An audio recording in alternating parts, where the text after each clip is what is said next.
تو اللہ تعالیٰ نے جو فرمایا نا کہ ہم نے بھیجا ہے آپ صلی اللہ علیہ وسلم کو تمہارے درمیان، تو کس شان سے بھیجا؟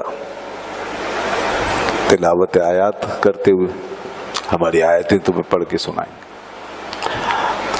اور تمہارا تزکیہ کرتے ہوئے کہ تمہیں پاک صاف کریں گے، تربیت دیں گے تمہیں، اور تمہیں کتاب اور حکمت یہ سکھائیں گے، اس کی تعلیم دیں گے، اور تمہیں وہ سب کچھ بتائیں گے اور سکھائیں گے جو تم نہیں جانتے۔ وَيُعَلِّمُكُم مَّا لَمْ تَكُونُوا تَعْلَمُونَ، اس لیے ہم نے بھیجا۔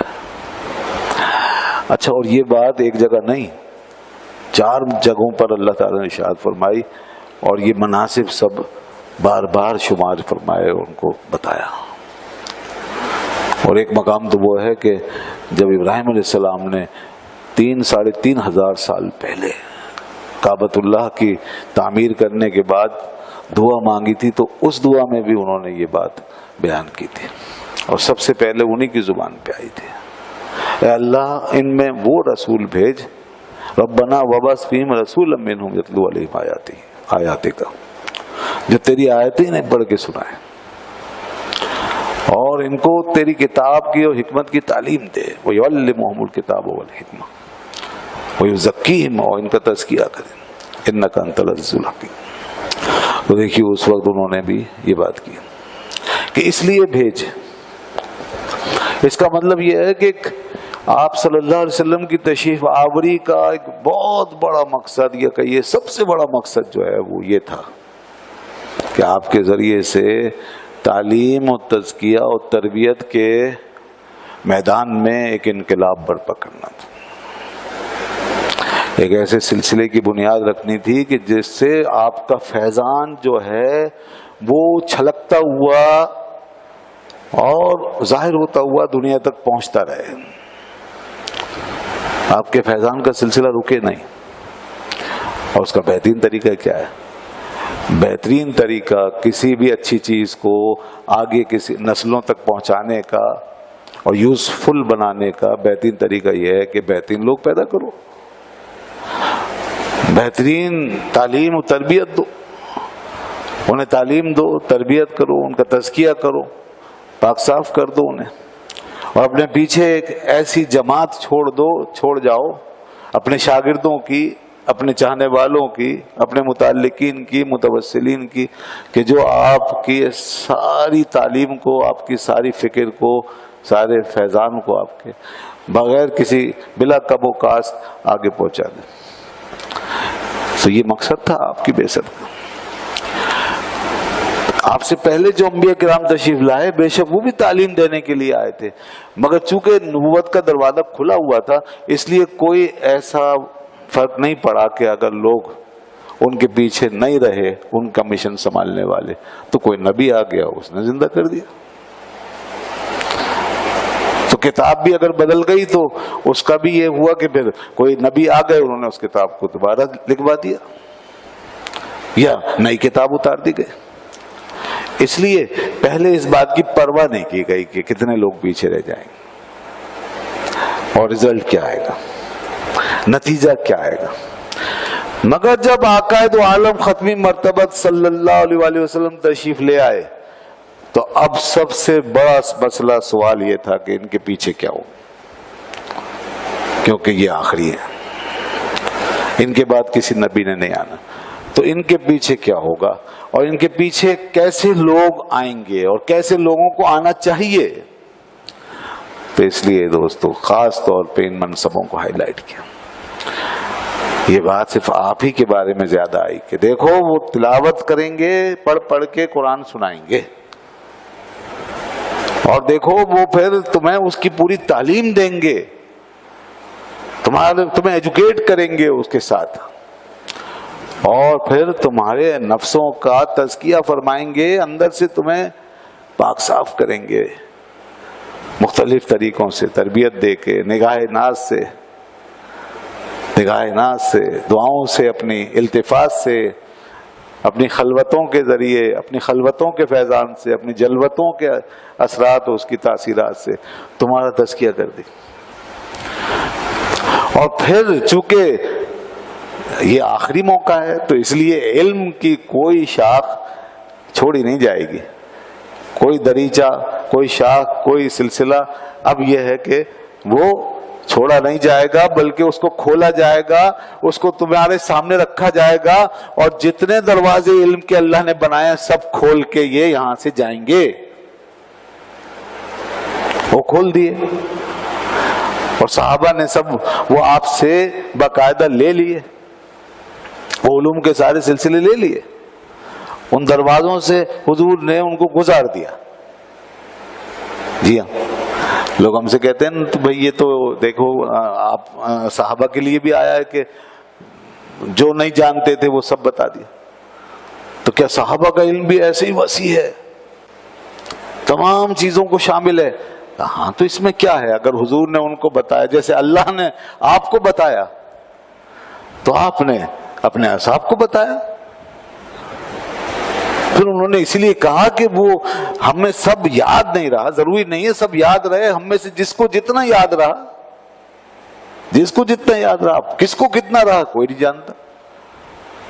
عالمنا حافظنا، ہم میں سب سے بڑا عالم وہی ہوتا تھا جو سب سے زیادہ اس کا یاد کرنے والا ہوتا تھا.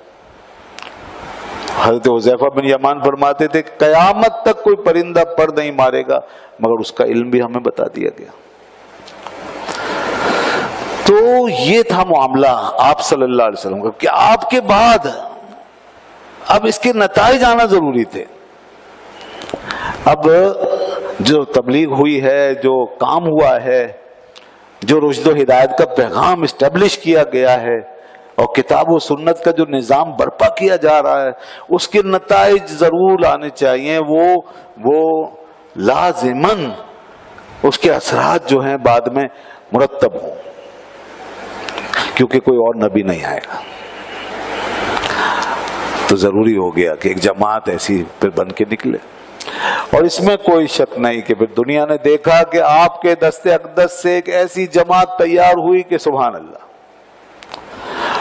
وہ جماعت ایز اے ہول پورے آسمان کی طرح ہے، اس میں پستی اور زوال کا تصور نہیں. اصحابی کلو مدول، پہلے تو یہ سمجھ لو کہ جو جماعت میرے اس مکتبہ علم و فضل سے نکلے گی اور میری اس تعلیم گاہ اور تربیت گاہ سے نکلے گی، اس میں پستی کا نام و نشان نہیں، زوال نہیں، وہ سب بام عروج کو پہنچیں گے. اصحابی کلو مدول، اصحابی کا نجوم، سب آسمان ہدایت کے ستارے. مگر جس طرح دیکھتے ہو کہ آسمان میں ستارے بڑے بھی ہوتے ہیں، زیادہ روشن بھی ہوتے ہیں، زیادہ چمکنے والے بھی ہوتے ہیں، تو اسی طرح ان میں بھی پھر وہ بھی ہوں گے جن کی چمک دمک اور جن کی رانائی دور سے نظر آئے گی، اندھے کو بھی نظر آئے گی. کوئی اگر بالکل ہی اندھا بہرا ہو جائے اور اپنے آپ کو بالکل ان سے منحرف کر لے، باغی بن جائے تو الگ بات ہے، وہ بدترین آدمی ہے. لیکن ذرا سی نظر اٹھائے گا، دیکھے گا، ضرور نظر آئے گا کہ حضرت ابوبکر صدیق کی رضی اللہ عنہ کی چمک دمک کیا ہے، اسے ضرور نظر آئے گا، ان کی شان کا صاف دکھائی دے گی.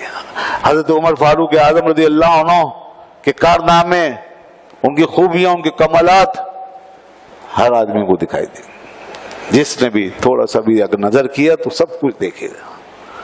حضرت عثمان غنی رضی اللہ عنہ کی شان، ان کا کردار، ان کا مقام، ان کی خوبیاں بالکل دیکھے گا، بالکل جیسے کسی آفتاب اور مہتاب کا مشاہدہ کیا جاتا ہے اس طرح. ایسے حضرت علی شیر خدا رضی اللہ عنہ کے انوار التجلیات کا اسے مشاہدہ ہوگا. تمام اصحاب جو ہیں ان میں وہ ستارے ہیں، اور ستارے کی خاصیت نور ہوتی ہے، ستارے میں نور ہوتا ہے، ستارہ نور حاصل کرتا ہے آفتاب سے. تو یہ سب ستارے جو ہیں یہ نور لیے ہوئے ہیں، اور یہ نور کہاں سے لیا گیا ہے؟ یہ آفتاب نبوت سے یہ نور اکتساب کیا گیا ہے. یہ آفتاب نبوت کا نور ہے، حضور کے سینہ پاک سے نکلا ہے، حضور کی تلاوت آیات کی شان سے نکلا، حضور کی تزکیہ کے عمل سے نکلا، آپ کی تعلیم سے، تربیت سے، آپ کی اداؤں سے، آپ کی سیرت مقدسہ سے، آپ کی توجہات سے یہ نور پھوٹا ہے۔ اور یہ ستارے جو ہیں، جو اس سے پہلے صرف مٹی کے پتلوں کی طرح تھے، جب تک رسول اللہ صلی اللہ علیہ وسلم ان میں تشریف نہیں لائے تھے، یہ مٹی کے بھجے ہوئے پتلے تھے جو اندھیرا ہی اندھیرا رکھتے ہیں، مٹی میں روشنی نہیں ہوتی۔ انسان خاک کا پتلا ہے، ہر آدمی خاک کا پتلا ہے، اس میں اندھیرا ہے۔ اس کے اندر نور جب آتا ہے نا، نور جو آتا ہے تو وہ کہاں سے آتا ہے؟ وہ رسول اللہ کی بارگاہ سے آتا ہے۔ اللہ نے آپ کو سراج منیر اسی لیے فرمایا، روشن کر دینے والا آفتاب۔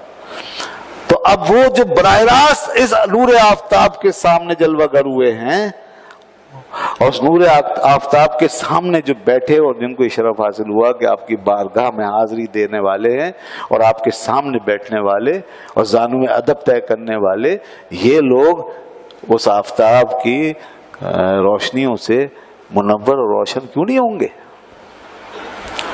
جتنا جو قریب ہوا تو اس میں حضرت عثمان بھی۔ اس لیے یہ معاملہ بڑا سنگین ہو جاتا ہے جب صحابہ کرام کے حوالے سے کوئی کلام کرنے کی کوشش کرتا ہے نا، تو یہ ایک مومن کے لیے بڑا سنگین میٹر ہے، سیدھی سی بات۔ مسئلہ یہ نہیں ہے کہ وہ ایک صحابی، ایک شخص ہیں، ایک ذات ہیں، وہ نہ نبی ہیں، نہ رسول ہیں، نہ فرشتے ہیں، یہ اس اینگل سے نہیں دیکھا جا رہا۔ اگرچہ نبی نہیں ہے، وہ رسول نہیں ہے، وہ فرشتے بھی نہیں ہیں، مگر یہ دیکھو کہ وہ کس بارگاہ سے اٹھ کر آئے ہیں، وہ کس سے منسوب ہو کر آئے ہیں۔ بے شک وہ اس سے پہلے ایک عام فرد ہی تھے، عرب میں انہیں کوئی پورے عرب میں بھی نہیں جانتا تھا، عجم میں تو دور کی بات، وہ عام فرد ہی ہوں گے۔ اور بعض ان میں اور بھی ایسے غیر معروف جو کہاں کہاں سے آئے، جن کی کوئی شناخت نہیں تھی، کوئی پہچان نہیں تھی، مگر اب جب کہ ان کی نگاہ ناز کے اندر داخل ہو گئے تو وہ عام لوگ نہیں رہے۔ اب سوال یہ ہے کہ یہ کس مکتب کے شاگرد ہیں، اس لیے ماننا پڑے گا۔ مکتبہ دیکھو، مکتبہ نبوت دیکھو، تو یہ اصولی بات ہے۔ اس لیے اگر کوئی بات کرتا ہے تو ہم اس کی بات نہیں سنیں گے، کوئی غلط بات نہیں، کوئی توہین نہیں۔ اور یہ چیز بھی ہمیں اپنی عقل سے معلوم نہیں دی ہے، اگرچہ یہ عقل عین ایمانی، عقلی، روحانی عقل تھی۔ اگر اس پر بھی ہم بنیاد رکھ کے کرتے اور یہ بات کہتے تو یہ عین روحانی اور نورانی اور ایمانی عقل کی بنیاد پر بات ہوتی، مگر پھر بھی بہرحال ہماری عقل کی بات ہوتی۔ لیکن یہاں تو معاملہ یہ ہے کہ خود رسول اللہ صلی اللہ علیہ وسلم نے فرما دیا، اذا ذکر اصحابی فاکرموہم، کہ جب میرے اصحاب کا ذکر ہو تو تم ان کی تکریم کرو۔ بس کہیں فرما فامسکو، اور ان کے بارے میں لب کشائی سے رک جاؤ، خبردار جو کسی نے لب کشائی کی، حساب فرما دے۔ اب یہ حدیثیں ہم سناتے رہتے ہیں، بارہا اس کا ذکر ہوا۔